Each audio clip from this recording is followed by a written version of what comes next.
स्वागत है आप सभी को अवधेश सिंह IT के ऑफिशियल यूट्यूब चैनल पर। तो जो मॉडल पेपर आया है निमी के द्वारा, उसका हम लोग सेट 2 देखेंगे। तो फिटर का जो सेट 2 है, जो थ्योरी, उसको हम इस वीडियो के माध्यम से जानेंगे। इस एग्ज़ाम में इस मॉडल पेपर के माध्यम से आप लोगों को ज़्यादातर क्वेश्चन आपको उसमें से गेस रहेंगे, मिलेंगे। तो इस वीडियो को अंत तक देखें ताकि आप लोग को अच्छा से अच्छा CBT एग्ज़ाम में आपका स्कोर हो सके। चलिए पहला क्वेश्चन देखते हैं। इस समानांतर ब्लॉक का नाम क्या है? ठीक है, ये जो पैरेलल ब्लॉक है इसका नाम बता देना है। ठीक है, ये तो पैरेलल ब्लॉक है, लेकिन ये कैसा है? एडजस्टेबल पैरेलल ब्लॉक है, क्योंकि इसको हम ऊपर नीचे स्लाइड करके कर सकते हैं, इसलिए इसको हम लोग क्या कहते हैं? Adjustable parallel block. ठीक है, तो इसमें ऑप्शन में देखते हैं कहाँ पर दिया हुआ है। ऑप्शन देखते हैं, यहाँ पर दिया है एडजस्टेबल पैरेलल ब्लॉक जो है 4, आंसर सही हो जाएगा। ठीक है, चलिए नेक्स्ट क्वेश्चन। एडजस्टेबल इसलिए बोल रहे हैं क्योंकि इसके अलग अलग माप पर हम लोग क्या कर सकते हैं? एडजस्ट कर सकते हैं। कौन सी मार्किंग मीडिया रफ फोर्जिंग और कोटिंग पर लगाया जाता है? रफ फोर्जिंग के लिए हम लोग व्हाइट वाश का प्रयोग करते हैं। ठीक है, रफ फोर्जिंग के लिए जब हम मार्किंग मीडिया का प्रयोग करते हैं, मार्किंग मीडिया जब हम किसी जॉब को बनाने जाते हैं तो उसके जॉब पर हम लोग क्या करते हैं? लेप चढ़ा देते हैं ताकि उस पर हम ड्राइंग आसानी से बना सके और निशान उसका दिखाई दे। ठीक है, तो रफ फोर्जिंग के लिए कहा जाए तो व्हाइट वाश का प्रयोग करते हैं। ये भी सब जो है ये आपका मार्किंग मीडिया ही है, लेकिन रफ फोर्जिंग की बात आएगी तो हम लोग व्हाइट वाश का प्रयोग करते हैं। विभिन्न प्रोफाइल को काटने के लिए किस धातु सा का हम लोग प्रयोग करते हैं? ठीक है, जो विभिन्न प्रोफाइल काटना होता है तो उसमें हम लोग कौन सी वाली कटिंग डिफरेंस प्रोफाइल जो होती है, किस मतलब आरी से या किस साह से हम लोग प्रयोग करते हैं? तो ठीक है, विभिन्न प्रकार के जो प्रोफाइल्स हम लोग कटिंग करते हैं उसके लिए हम लोग कंटूर बैंड साह का प्रयोग करते हैं। ठीक है, नेक्स्ट क्वेश्चन करें। धातु का वह प्रॉपर्टी क्या है जो टूटने से पहले कोई अस्थायी विकृति अनुमति नहीं देता है? मतलब टूटेगा उसके पहले कोई उसका मतलब दिखाई नहीं देगा कि ये टूटने वाला है। जैसे कोई टूटता है तो थोड़ा थोड़ा उसमें क्रैक आता है, लेकिन धातु का वह कौन सा गुण है जिसमें टूटने से पहले कोई भी विकृतियाँ नहीं आती है? तो कौन सा होता है? वो ब्रिटलनेस होता है। ठीक है, भंगुरता है जो टूटने से पहले उसमें कोई विकृति उसमें नहीं दिखाई देता है। जैसे कास्ट आयरन होता है जिसको हम लोग बूंदा जानते हैं। बूंदा को हम लोग एक कहीं भी चोट लगेगा तो एक क्या हो जाता है? टूट जाता है। तो उसमें कौन सा गुण है? ब्रिटलनेस का गुण है। ठीक है, भंगुरता का गुण उसमें रहता है। चलिए नेक्स्ट क्वेश्चन कर रहे हैं। क्यों सतह प्लेटों को तनाव मुक्त अच्छी कास्ट आयरन के बनाए होते हैं? कह रहा है कि जो प्लेट तनाव मुक्त होती है अच्छी कास्ट आयरन से बने होते हैं। ठीक है, जो तनाव मुक्त होते हैं, जहाँ पर क्यों है कि शॉक इम्पैक्ट ज़्यादा पड़ने वाला रहता है, तो वहाँ पर हम लोग कास्ट आयरन का प्रयोग किस लिए करते हैं? ठीक है, कास्ट आयरन के बने वाले अच्छी सतह प्लेट का प्रयोग किस लिए करते हैं? क्योंकि वो क्या होता है? विकृति को रोकता है। क्या करता है वो? विकृति को क्या करता है? रोकता है। कहने का मतलब वाइब्रेशन को क्या करता है? वो रोकता है। इसलिए हम लोग कास्ट आयरन का वहाँ पर प्रयोग करते हैं। कह रहे समोच्च पैरेलल समानांतर ब्लॉक माने स्टेबल पैरेलल ब्लॉक का मुख्य लाभ क्या है? ठीक है, अभी जो क्वेश्चन फर्स्ट में पूछा गया था कि ये कौन सा आपका पैरेलल ब्लॉक है, तो वो एडजस्टेबल पैरेलल ब्लॉक था। अब यहाँ कह रहे हैं कि एडजस्टेबल पैरेलल ब्लॉक का मुख्य लाभ क्या है, इससे फायदे क्या होते हैं? इसके फायदे ये होते हैं कि ये क्या करते हैं हम लोग? Different set the difference height. ठीक है, मतलब अलग अलग प्रकार के जो हाइट होते हैं उस पर हम लोग क्या कर सकते हैं? चेक कर सकते हैं। मतलब एडजस्ट करके हम लोग क्या कर सकते हैं? समोच्च माने एडजस्टेबल पैरेलल ब्लॉक से हम लोग चेक कर सकते हैं। तो इसका आंसर यही हो जाएगा, यानी विभिन्न ऊंचाई को निर्धारित करने के लिए हम लोग क्या करते हैं? एडजस्टेबल पैरेलल ब्लॉक का प्रयोग करते हैं। अलग अलग ऊंचाई को मापना होगा तो हम किसका प्रयोग करेंगे? एडजस्टेबल पैरेलल ब्लॉक का। चलिए next question. Universal surface gauge का किस भाग का उपयोग अनावश्यक सही पोजीशन पर स्क्राइबर को सेट करने के लिए किया जाता है? Universal surface gauge. ठीक है, यूनिवर्सल सरफेस गेज का हम लोग उपयोग आवश्यक सही पोजीशन को स्लाइड करने के लिए हम लोग किसका प्रयोग करते हैं बाबू? हम किसका प्रयोग करते हैं? फाइन एडजस्टेबल स्क्रू का प्रयोग करते हैं। फाइन एडजस्टेबल स्क्रू का प्रयोग करते हैं। नेक्स्ट क्वेश्चन देखते हैं। बड़े क्रॉस सेक्शन एरिया को काटने के लिए किस मेटल कटिंग साह का प्रयोग करते हैं? बड़े जो होता है सेक्शन एरिया, उसको काटने के लिए हम किस मेटल कटिंग का प्रयोग करते हैं? तो किसका प्रयोग करते हैं हम लोग? सर्कुलर साह का प्रयोग करते हैं। ठीक है, सर्कुलर साह का। नेक्स्ट क्वेश्चन कह रहे हैं कि मार्किंग ब्लॉक को कास्ट आयरन के क्यों बनाया जाता है? मार्किंग ब्लॉक जो होता है उसको हम लोग कास्ट आयरन के किस लिए बनाते हैं? क्योंकि वो क्या करता है, सेल्फ लुब्रिकेटिंग होता है। कैसा होता है, सेल्फ लुब्रिकेटिंग होता है। इस पर जो भी ऑयल गिरते हैं तो क्या करता है, सोख जाता है, इसलिए इसको हम लोग क्या करते हैं, सेल्फ लुब्रिकेटिंग बोलते हैं। ठीक है, तो मार्किंग ब्लॉक जो होता है हमेशा कास्ट आयरन के इसलिए बनाते हैं क्योंकि वो क्या होता है, सेल्फ लुब्रिकेटिंग होता है। लुब्रिकेटिंग के मतलब क्या हो, स्नेहक, मतलब उस पर मतलब छीलन पैदा करना, वो लुब्रिकेटिंग होता है। जैसे हम लोग बेयरिंग में ग्रीस लगाते हैं, उस क्या हो जाएगा, लुब्रिकेटिंग उसको किया जा रहा है। ठीक है, तो उसी प्रकार से पूछा जा रहा है कि कास्ट आयरन जो होता है उसके लिए हम मार्किंग टेबल के लिए प्रयोग किस लिए करते हैं, क्योंकि वो सेल्फ लुब्रिकेटिंग होता है। जब किसी चीज़ को मापने जाते हैं तो ऑयल हो गया, ग्रीस हो गया, उस पर क्या हो जाता है, लग जाता है, या उसमें हम लोग हाइट गेज को इधर से उधर करने में क्या होती है, स्लाइड करने में क्या मदद करती है, इसलिए हम लोग कास्ट आयरन को हम लोग प्रयोग करते हैं मार्किंग ब्लॉक बनाने में। धातु का वह प्रॉपर्टी का नाम बताइए जो शॉक और इम्पैक्ट को क्या करता है, सहन करता है। ठीक है, धातु के प्रॉपर्टीज़ का नाम बताना है जो क्या करता है, आपको शॉक और इम्पैक्ट को क्या करता है, सहन करता है। तो कौन सा हो, टफनेस का गुण जो होता है, इसके चलते वो क्या होता है, धातु को शॉक और इम्पैक्ट को क्या करता है, सहन करता है। नेक्स्ट क्वेश्चन कह रहा है कि एंगल प्लेट के रिब्स क्यों प्रदान किए जाते हैं। एंगल प्लेट का काम क्या होता है, सपोर्टिंग टूल्स है एक प्रकार का। कोई भी टूल्स को हम लोग क्या करना है, जांचना है, परखना है, या कोई उसको माप लेना है तो क्या करते हैं, उसमें हम लोग यहाँ पर रख कर क्या करते हैं, इसको सपोर्ट करते हैं। तो उसमें रिब्स लगा रहता है इस तरीके से। ठीक है, रिब्स लगाया जाता है किस लिए, क्योंकि उसमें क्या हो, उसमें समतलता प्रदान कर, विकृति को रोकने के लिए, चक्रापन प्रदान करने के लिए, मशीन इसमें क्या हो जाए, विकृति को रोकने के लिए, मतलब इसमें कोई टेढ़ापन आए, जैसे एंगल ये 90 डिग्री का है, अगर इसमें हम रिब्स नहीं लगाएंगे, सपोर्ट नहीं करेंगे, तो अगर कहीं इधर से उधर ले जाते हैं या गिर जाता है तो ये क्या होता है, हमारा 90 डिग्री से क्या हो, एंगल इसका कम या ज़्यादा हो सकता है। इसलिए इसमें रिब्स लगा दिया जाता है सपोर्ट में, क्योंकि इसका जो है जो एंगल है वो ज़्यादा या कम ना हो सके। ठीक है, तो विकृति को रोकने के लिए जो होता है एंगल प्लेट में रिब्स दिए जाते हैं। ठीक है, रिब्स के मतलब समझ में आएगा, जैसे हम लोग जो कच्चे खर पतवार का जो हम घर बनाते हैं जिसको झोपड़ी बोलते हैं, झोपड़ी में देखते हैं कि बांस कुछ लगा देते हैं, किस लिए, क्योंकि क्या करें, बाहर जो ऊपर से जो फोर्स आए उसको रोक सके। उसी प्रकार इसमें एंगल प्लेट में रिब्स लगा दिया जाता है ताकि जो भी फोर्स आए उसको टेढ़ा न कर सके। ठीक है, तो रिब्स के मतलब वही है। इसमें देखिए कह रहे वी ब्लॉक में पहचान करना है कि कौन सा वी ब्लॉक है। ठीक है, इसमें देखिए, इसमें कौन, ये देखिए ये कौन क्या है, इसको हम लोग क्या बोलते हैं, लेवल बोलते हैं। क्या बोलते हैं, लेवल। और इसको क्या बोलते हैं, ग्रू बोलते हैं। तो दो लेवल है, एक दो, और एक क्या है, इसमें ग्रू है, तो इसको हम लोग क्या बोलते हैं, ठीक है, डबल लेवल सिंगल ग्रू। ठीक है, डबल लेवल और सिंगल ग्रू। चलिए next question, universal surface gauge का कौन सा हिस्सा स्क्राइबर्स को क्या करता है, पकड़ा रहता है। तो यूनिवर्सल सरफेस गेज में जो हिस्सा होता है स्क्राइबर को पकड़ा रहता है किसके द्वारा, स्नॉक के द्वारा। किसके द्वारा, स्नॉक के द्वारा। नेक्स्ट क्वेश्चन कह रहा है कि धातु का वह गुण का नाम बताइए यदि चुंबक द्वारा आकर्षित होता है।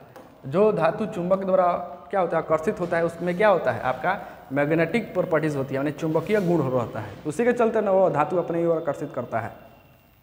चलिए नेक्स्ट क्वेश्चन कह रहा है कि धातु का कौन सा गुण गलन के लिए क्या होता है, लाभदायक होता है। ठीक है, तो क्या होता है, फ्यूसिबिलिटी के गुण के कारण क्या होता है, लाभदायक होता है। ठीक है, नेक्स्ट क्वेश्चन का धातु काटने के लिए आरी का नाम बताना है। देखिए बाबू, ये मॉडल पेपर दिया हुआ है, इसको आराम से हमारे देखने से ज़्यादा क्वेश्चन इससे लड़ेंगे ही। तो कोशिश करिए कि जितने भी क्वेश्चन हैं जो सेट में मॉडल पेपर में उसको चाट जाएं। ठीक है, पढ़ जाएं, क्योंकि एग्जाम में ये सही आएंगे क्वेश्चन। ठीक है, तो ये यहाँ पर धातु काटने के लिए आरी का जो नाम पूछ रहा है इसको आपको बता देना है। तो ये कौन सा आरी है बाबू, गोलाकार आरी, जिसको हम लोग क्या बोलते हैं, सर्कुलर सा बोलते हैं। क्या बोलते हैं बाबू, सर्कुलर सा। ठीक है, नेक्स्ट क्वेश्चन कर रहा है पावर आरी में हार्ड सामग्री काटने के लिए कितने टीपीआई ब्लेड का उपयोग किया जाता है। टीपीआई का मतलब क्या होता है, तीथ पर इंच होता है। ठीक है, एक इंच में तीथ की संख्या कितनी होती है, वही आपको टीपीआई का मतलब होता है। ठीक है, टीपीआई। ठीक है, तीथ पर इंच, एक इंच में दांतों की संख्या जो ब्लेड होती है उसमें कितनी होती है। ठीक है, तो ये पावर सा के लिए हम लोग कितने होते हैं, ये हमारा 14 टीपीआई होता है। ठीक है, एक इंच में कितने होते हैं तीथ, 14 होते हैं। ठीक है, अब देखिए वर्नियर कैलिपर के रीडिंग बता देना है, बहुत अच्छा क्वेश्चन है, इसको समझ लेना है। सबसे पहले समझते हैं, इसमें दो आपको डिवीजन होते हैं, एक होता है एमएसडी होता है, दूसरा होता है वीएसडी। ठीक है, इसको क्या बोलते हैं, मेन स्केल डिवीजन बोलते हैं, इसको क्या बोलते हैं, वर्नियर स्केल डिवीजन बोलते हैं। वर्नियर मेन स्केल डिवीजन का मान कितना होता है, 1 होता है, ठीक है, 1 mm होता है। और VSD का मान कितना होता है, जितना इसका रीडिंग होता है 0.02 होता है, ठीक है। अब चलिए देखते हैं यहाँ पर हमारा क्या है, ये हमारा क्या है, सेंटीमीटर में दिया हुआ है, ठीक है, सेंटीमीटर दिया है। एक लाइन मतलब क्या हो जाता है, यहाँ पर 1 mm हो जाता है, ठीक है। तो यहाँ पर क्या है, यहाँ पर मान लीजिए 3 न होगा, यहाँ पर 4 है तो इधर 3 सेंटीमीटर होगा, और 3 सेंटीमीटर बराबर कितने mm हो गया, 30 mm हो गया, ठीक है। और यहाँ पर देखिए 0 किसके बराबर है, 0 किसके सामने है, लगभग 35 के आसपास है कि नहीं, थोड़ा ज़्यादा है, तो क्या हो जाएगा, ये 35 हमारा क्या हो जाएगा, 35 लाइन दे दिया, मैंने 35 जो आपका लाइन हो गया, तो मतलब 35 है, तो MSD का मतलब क्या हो जाएगा, 1 MSD के मान हमारा है 1 mm, तो 35 लाइन MSD है, तो 35 MSD इजकल टू 1 mm, तो कितना हो जाएगा, 35 इंटू 1 इजकल टू कितना ना, 35 mm हो जाएगा कि नहीं, हो जाएगा। और VSD देखते हैं, VSD एरो यहाँ पर दिया हुआ है, ठीक है, दिया हुआ है, तो यहाँ पर क्या करेंगे 20, अब 20 इंटू 0 पॉइंट क्या लिखेंगे, कितना हो जाएगा 2 लिखेंगे, 0.02, जो VSD के मान लिखे हैं यहाँ पर, जितना रहेगा आपका लाइन पर मार्क्स, उसको हम लोग क्या करेंगे, MSD रहेगा तो 1 से गुणा करेंगे, या VSD रहेगा तो 0.02 से गुणा करेंगे, तो 0.02 से गुणा करेंगे तो कितना हो जाएगा हमारा 0.4 आएगा ना, 0.4 आएगा, तो क्या हो जाएगा 35.4 हो जाएगा mm। देखिए इसमें दिया है 35.4 mm, ये आपका रीडिंग हो जाएगा सही, ठीक है। इस तरह से आप कोई भी वर्नियर कैलिपर का रीडिंग आ रहा है तो आप बना सकते हैं। ये भी देखिए, इसका भी रीडिंग बहुत अच्छा क्वेश्चन है, समझ लेना है। और ये क्या है, वर्नियर बेवल प्रोटेक्टर है। वर्नियर बेवल प्रोटेक्टर का आपका पूछा जाए कि लिस्ट काउंट कितना होता है, तो कितना होता है बाबू, 5 मिनट होता है, ठीक है। और प्रोटेक्टर का पूछा जाए तो कितना होता है, 1 डिग्री होता है, ठीक है, यानी चांद का पूछा जाए तो उसका लिस्ट काउंट कितना, 1 डिग्री होता है। लेकिन ये क्या है, वर्नियर बेवल प्रोटेक्टर है, इसका लिस्ट काउंट कितना हो जाएगा, ठीक है। तो उसका अगर पूछा जाए कि VSD का मान इसका कितना हो जाएगा, जितना लिस्ट काउंट होगा उसका वही उसका क्या होता है, VSD होता है, माने वर्नियर स्केल डिवीजन होता है। इसमें चलते हैं, इसमें क्या होता है, मेन स्केल डिवीजन है। एक मेन स्केल डिवीजन बराबर कितना होता है, 1 डिग्री, ठीक है। और एक VSD के बराबर कितना होता है, बाबू, 5 मिनट होता है। चलिए इसको देखते हैं अब यहाँ पर देखिए 41 पर दिया हुआ है, 41 क्या है, मेन स्केल डिवीजन है, तो 41 मेन स्केल डिवीजन है, तो 41 हो गया। आप कितना से गुणा करेंगे, एक मेन स्केल डिवीजन का मान कितना होता है, 1 डिग्री। अब क्या करेंगे, गुणा कर देंगे 1 से, तो कितना हो जाएगा, 41 डिग्री हो जाएगा। अब चलिए VSD में चलते हैं। VSD माने क्या है, वर्नियर स्केल डिवीजन। अब देखिए इसमें हम लोग जो है 12 लाइन में क्या किए होते हैं, डिवाइड किए रहते हैं इसको, ठीक है। और एक लाइन का मान होता है 5 मिनट, कितना होता है बाबू, 5 मिनट। 12 लाइन में क्या करते हैं, इसको डिवाइड किए रहते हैं, और एक लाइन का मान कितना होता है बाबू, 5 मिनट। अब देखिए यहाँ पर कितना लाइन पर आए हम लोग, यहाँ पर देख रहे हैं 50, यहाँ से जाएंगे तो एक लाइन 1 2 3 4 5 6 7 8 9 10, तो 10 का गुणा कर देंगे हम लोग किससे, 5 से, तो 5 से गुणा कर देंगे तो कितना हो जाएगा 50, तो कहा जाएगा 50, ये क्या है, मिनट है, 50 मिनट। अब दोनों को जोड़ लेंगे तो कितना हो जाएगा, 41 डिग्री और कितना 50 मिनट, ये हमारा क्या हो जाएगा, आंसर हो जाएगा। देखिए ऑप्शन में दिया है कहीं 41 degree 50 minute is right answer, ऐसा ही तो बनेगा। अगर यहीं अगर इधर की ओर राउंड वाला रहता ये वाला, तो क्या करते 180 डिग्री से हम लोग घटा के करके कर देते, तो वो भी आंसर आ जाता है। लेकिन एरो किधर मार रहा है, सीधे की ओर मार रहा है, इसलिए सीधे हम इसको बना लेंगे। तो राइट आंसर समझ में आ गया, कैसे आ गया। इस तरीके से आप कोई भी रीडिंग अगर पूछ दिया जाए वर्नियर बेवल प्रोटेक्टर का, तो आप निकाल सकते हैं। नेक्स्ट क्वेश्चन कह रहा है कि एक गैंग ड्रिलिंग मशीन का में ऑपरेशन किया जाता है। गैंग ड्रिलिंग मशीन मतलब क्या है, बहुत सारे उसमें ड्रिलिंग मशीन रहते हैं, ठीक है। तो उसको हम लोग, उसका ऑपरेशन को क्या कहते हैं, हम लोग कहते हैं सक्सेसिव ऑपरेशन ऑफ ड्रिलिंग, माने ड्रिलिंग का क्रमिक संचालन, ठीक है। मतलब बहुत सारे ड्रिलिंग मशीन रहेंगे, एक ड्रिल करके दूसरे ड्रिल करना है, बहुत सारे आकार के हम लोग ड्रिल करना है, तो उसी हम बेंच पर क्या कर सकते हैं, ड्रिलिंग कर सकते हैं। तो गैंग मतलब समझ में आ रहा है ना, गैंग का मतलब क्या, बहुत सारे ड्रिल मशीन, ठीक है। तो गैंग ड्रिल मशीन का मतलब ही होता है क्या है, सक्सेसिव ऑपरेशन ऑफ ड्रिलिंग, माने ड्रिलिंग का क्या होता है, क्रमिक संचालन। तो राइट आंसर हो जाएगा। नेक्स्ट क्वेश्चन कह रहा है कि वर्नियर बेवल प्रोटेक्टर का स्टॉक अभिन्न हिस्सा है। कौन है अभिन्न हिस्सा, इसका डायल जो होता है क्या है, एक अभिन्न हिस्सा है, ठीक है, इसका अभिन्न हिस्सा है, तो वर्नियर बेवल प्रोटेक्टर का स्टॉक का। नेक्स्ट क्वेश्चन कह रहा है कि इसमें एक्स के रूप में जो चिन्हित भाग है उसका नाम बता देना है। इसका नाम क्या है बाबू, एनविल है, क्या है, एनविल, ठीक है, एनविल है, इसका फ्रेम है, ये हमारा क्या है, स्पिंडल है, ये हमारा क्या है, थिम्बल है, ये स्लीव है, ठीक है, ये हमारा क्या है, रेचेट है। मीट्रिक माइक्रोमीटर में, ठीक है, मीट्रिक माइक्रोमीटर का एक्यूरेसी बताना है, ठीक है, माने लिस्ट काउंट बता सकते हैं, इसका एक्यूरेसी पूछे या लिस्ट काउंट पूछे या उसका सूक्ष्मतम माप पूछे, वही हो जाएगा। तो कितना होता है, 0.01 होता है। तो राइट आंसर हमारा ये हो जाएगा। समझ में आ रहा है आप लोग को। नेक्स्ट क्वेश्चन कर रहा है कि ड्रिलिंग मशीन में एक्स के रूप में चिन्हित भाग का नाम बताइए। ये है जो है आपको पिलर ड्रिलिंग मशीन है, इसके आपको क्या करना है, नाम बताना है। तो ये क्या है हमारा, ड्रिल चॉक है। क्या है बाबू, ड्रिल चॉक। नेक्स्ट क्वेश्चन कह रहा है इसमें एक्स के रूप में जो चिन्हित भाग है उसको क्या कर देना है, आपको बता देना है। तो क्या हो जाएगा, जो लिखा हुआ है इसको हम लोग क्या बोलते हैं, फाइन एडजस्टेबल नट है, फाइन एडजस्टेबल स्लाइड है। क्या है बाबू, फाइन एडजस्टेबल स्लाइड है। तो ये राइट आंसर हो जाएगा। उसके बाद कह रहे हैं कि इस ड्रिलिंग मशीन का नाम बताइए। अभी बताए हैं क्या है, पिलर ड्रिलिंग मशीन है। क्या बाबू, पिलर ड्रिलिंग मशीन। देखिए किधर है, यहाँ पर दिया है, pillar drilling machine is right answer. चलिए नेक्स्ट क्वेश्चन कह रहा है, देखिए यहाँ पर। अब देखिए इसको न्यूमेरिकल क्वेश्चन है, बता देते हैं।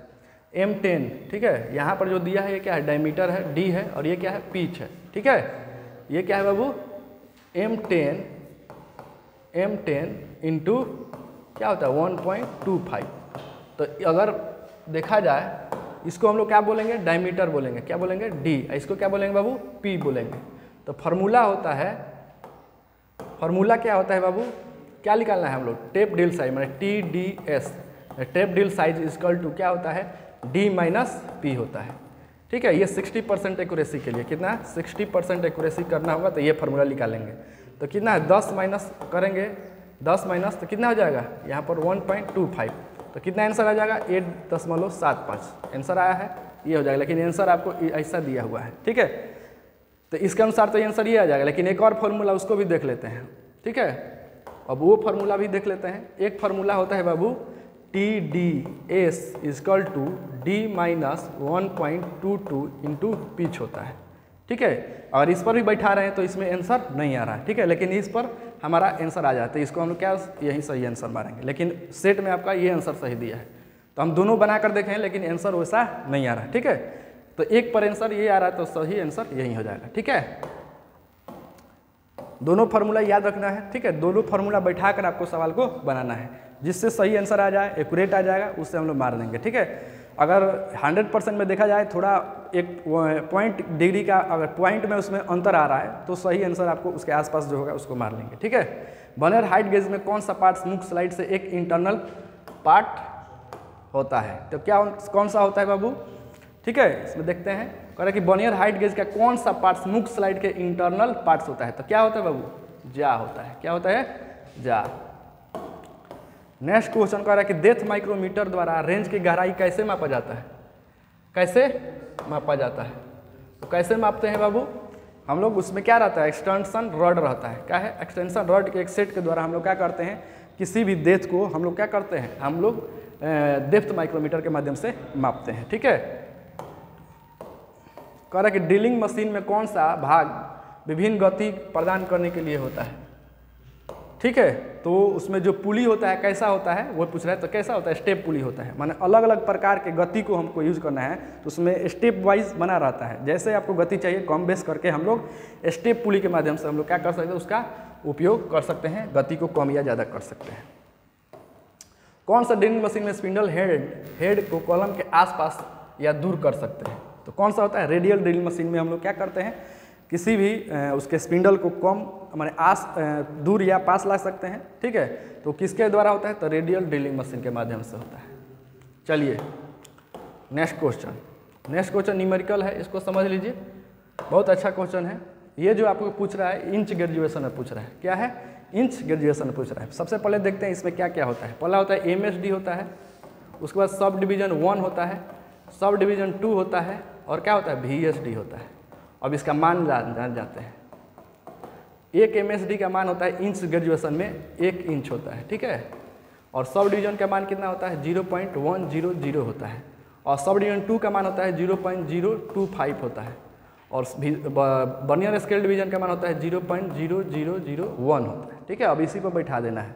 यहाँ पर देख रहे हैं कि 1 होगा। ठीक है, तो 1 क्या है हमारा MSD है, तो यहाँ पर क्या लिखेंगे 1 × 1 कर लेंगे तो कितना हो जाएगा 1.000 हो जाएगा। हो जाएगा। अब क्या हो जाएगा, इसमें सब डिवीजन का मान देखते हैं। सब डिवीजन का मान देख रहे हैं, यहाँ पर है ना, तो कितना हो जाएगा 4 इंटू कितना हो जाएगा हमारा 4 नहीं 2 होगा ना, 2 होगा। 4 है क्या 0, हाँ 4 है। यहाँ पर देखिए 4 है, तो 4 इंटू कितना हमारा है सब डिवीजन 1 का मान 0.0100 इसकल टू क्या हो जाएगा हमारा 0.400 हो जाएगा। हो जाएगा ना। अब चलिए, अब क्या है सब डिवीजन 2। सब डिवीजन 2 का मान जो है यहाँ पर जो होता है 4 भागों में बांटा रहता है। ठीक है, तो 4 भागों के ये क्या है 2 भाग है, तो 2 भाग का मान कितना हो जाएगा यहाँ पर 2 × 0.025 यानी कितना हो जाएगा 0.050 हो जाएगा। हो जाएगा। अब क्या करना है, यहाँ पर वर्नियर स्केल डिवीजन का मान देखना है। तो वर्नियर स्केल डिवीजन का देखिए, यहाँ पर वर्नियर स्केल डिवीजन का मान कहाँ दिया है 9 पर दिया है कि नहीं, एरो देखिए यहाँ पर 9 पर दिया है। तो यहाँ क्या करेंगे 9 इंटू, अब एक VSD का मान कितना होता है 0.001 होता है, तो 0.001 कर लेंगे तब कितना हो जाएगा 0.009 हो जाएगा। मेन आपको यही है, इसको याद रखिएगा तो क्या हो सकता है आपको बन सकता है। उसका मान वैल्यू मालूम रहेगा तो क्या कर सकते हैं आप आसानी से इसको बना सकते हैं। तो इसको वैल्यू को याद रखिए आप लोग, वैल्यू याद रहेगा तो इसमें जो भी आपको नंबर इंगित किया रहेगा रीडिंग में दिखाएगा उसे आप गुणा करके आप इजीली बना सकते हैं। अब जितना आया है उसको हम लोग क्या कर सकते हैं जोड़ देंगे। अब क्या हो जाएगा 9 हो जाएगा, ये 5 हो जाएगा, ये 4 हो जाएगा और यहाँ पर क्या हो जाएगा 1 हो जाएगा। ये हमारा क्या हो जाएगा आंसर हो जाएगा। अब ऑप्शन में दिया हुआ है 1.459 तो राइट आंसर हो जाएगा। ये आ रहा है इतना। ठीक है, इस तरीके से आप क्या कर सकते हैं ग्रेजुएशन इंच ग्रेजुएशन में आप क्या कर सकते हैं वर्नियर कैलिपर का आप रीडिंग निकाल सकते हैं। चलिए, आशा करते हैं आप लोग समझ में आ गया होगा। समझ में नहीं आ रहा है 2 बार वीडियो को देखें, फिर से मतलब बैकवर्ड करके फिर से देखिए, उसको समझ नहीं आ रहा है तो एक्स के रूप में जो चिन्हित भाग है उसको नाम बता देना है। ठीक है, तो ये क्या है बाबू थिम्बल है। क्या है थिम्बल, अभी बता दिए विभिन्न भाग। कह रहा है कि बेंट स्निप का उपयोग क्या क्यों करते हैं, मैंने बेंट स्निप का प्रयोग हम लोग किस लिए करते हैं तो क्या किस लिए सर्कुलर कट के लिए। ठीक है, गोलाकार कट करने के लिए हम लोग बेंट स्निप का प्रयोग करते हैं। बेंट स्निप एक प्रकार का क्या है कटिंग टूल्स है जो शीट मेटल काटने का प्रयोग किया है। लीवर सीयर के इस भाग का नाम बताना है। ठीक है, तो ये जो नीचे वाला भाग है इसका क्या करते हैं हम लोग क्या बोलते हैं, इसको हम लोग क्या बोलते हैं बोलिए, ऑप्शन में देखते हैं। अपर लोअर याद होगा आप लोग को लेकिन बता नहीं रहे हैं, तो इसको हम लोग क्या बोलते हैं, इसमें ऑप्शन में देखते हैं क्या है अपर, और ये तो हमारा लोअर ब्लेड है ना, तो क्या हो जाएगा ये लोअर ब्लेड हो जाएगा, निचला ब्लेड। ठीक है, राइट आंसर हो जाएगा वहीं। नेक्स्ट क्वेश्चन कर रहा है कि जिंक कोटेड आयरन का नाम बताइए। जो जिंक से कोटेड होता है उस आयरन को हम लोग क्या बोलते हैं ग्लेनोइज्ड आयरन बोलते हैं, माने जस्ता जो चढ़ा हुआ लोहा को क्या कहते हैं ग्लेनोइज्ड आयरन बोलते हैं। ठीक है, चलिए नेक्स्ट क्वेश्चन कह रहा है इसमें देखिए यहाँ पर न्यूमेरिकल क्वेश्चन फिर से आ गया, इस चीज़ को ध्यान से समझना है। क्या करना है कि 2000 mm 500 mm चौड़ाई और 4 mm की मोटाई वाले और इतने mm की घनत्व माने डेंसिटी है, इसका डेंसिटी दिया है, अगर नहीं दिया रहता है तो उसके क्या है टेबल को पढ़ना होता है जानना होता है, वाले स्टील प्लेट का वजन गणना करें। अब इसका भार निकालना है। ठीक है, क्या करने का है निकालना है भार। भार निकालने से पहले आपको क्या जरूरत होती है आयतन की जरूरत होती है। ठीक है, तो पहले हम आयतन निकाल लेते हैं। ठीक है, आयतन निकालने का फॉर्मूला होता है बाबू LBH लंबाई गुणे चौड़ाई गुणे ऊंचाई होता है। तो क्या कर लेंगे हम इसका, अब देखिए इसका सेंटीमीटर क्यू में दिया है mm में दिया है, तो इसको mm में क्या कर लेंगे हम mm से सेंटीमीटर में कन्वर्ट कर लेंगे। ठीक है, चलिए अब निकालते हैं इसको कितना है 2000, उसके बाद कितना है, उसके बाद क्या है 500, उसके बाद क्या है बाबू 4। अब ये दिया है mm में और इसका जो घनत्व दिया है कितना दिया है सेंटीमीटर में दिया है, तो इसको हम कन्वर्ट कर लेंगे सेंटीमीटर में। ठीक है, तो आप लोग को भी मालूम है कि 1 सेंटीमीटर में कितना mm होता है 10 mm, तो क्या कर लेंगे 10 से भाग दे देंगे। क्या कर लेंगे 10 से भाग दे देंगे। अब ये 10 के भाग करेंगे, ये तीनों क्या काट लेंगे काटेंगे कि नहीं, कट जाएगा। देखिए यहाँ से ये 0 1 2 0 3 0, तो 1 2 3 काट लिए। काटने के बाद क्या हो जाएगा यहाँ पर देखिए अब काटेंगे तो कितना हो जाएगा 500 और 2, 500 से गुणा करेंगे 2 बार तो कितना हो जाएगा 1000। 1000 से 4 से गुणा करेंगे तो 4000। तो क्या हो जाएगा ये 4000 क्या आ जाएगा ग्राम आ जाएगा। ठीक है, ग्राम आ गया। अब क्या करना है, हमारा भार निकालना है। भार निकालने के लिए फॉर्मूला क्या होता है बाबू, भार निकालने का फॉर्मूला क्या होता है, भार बराबर क्या होता है आयतन गुणे घनत्व होता है। आयतन गुणे क्या होता है घनत्व। अब आयतन हमारा कितना दिया है 4000 दिया है, और इसमें और इसका डेंसिटी कितना है 7.85 दिया है। किस में दिया है ग्राम में दिया है। तो अब क्या कर लेंगे हम लोग, इसको गुणा करेंगे। तो गुणा करने के बाद कितना हो जाएगा 31, यहीं पर लिख लेते हैं 3100 3140। क्या आएगा ये ग्राम में आएगा, क्या किस में आएगा ग्राम में आएगा ना। अब इसको क्या करेंगे हम लोग, इसमें केजी में निकालने, देखिए केजी में आंसर दिया है कि नहीं। तो केजी में निकालने के लिए हम लोग क्या करते हैं, जितना दिया है उतना से हम लोग क्या करेंगे 1000 से क्या कर लेंगे हम लोग भाग दे देंगे। जब भाग दे देंगे तो हमारा क्या हो जाएगा, यहाँ एक और जीरो रहेगा। ठीक है, यहाँ पर भी एक और जीरो हो जाएगा। तो भाग देंगे तो क्या हो जाएगा 31 दशमलव कितना हो जाएगा 31.4 क्या हो जाएगा केजी हो जाएगा। अगर ग्राम में आंसर देगा तो ये हो जाएगा, ठीक, और केजी में आंसर देगा तो ये हो जाएगा। ठीक है, तो ये राइट आंसर हो जाएगा।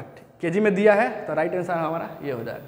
तो इस तरीके से आप लोग क्या कर सकते हैं, किसी भी धातु का भार निकाल सकते हैं।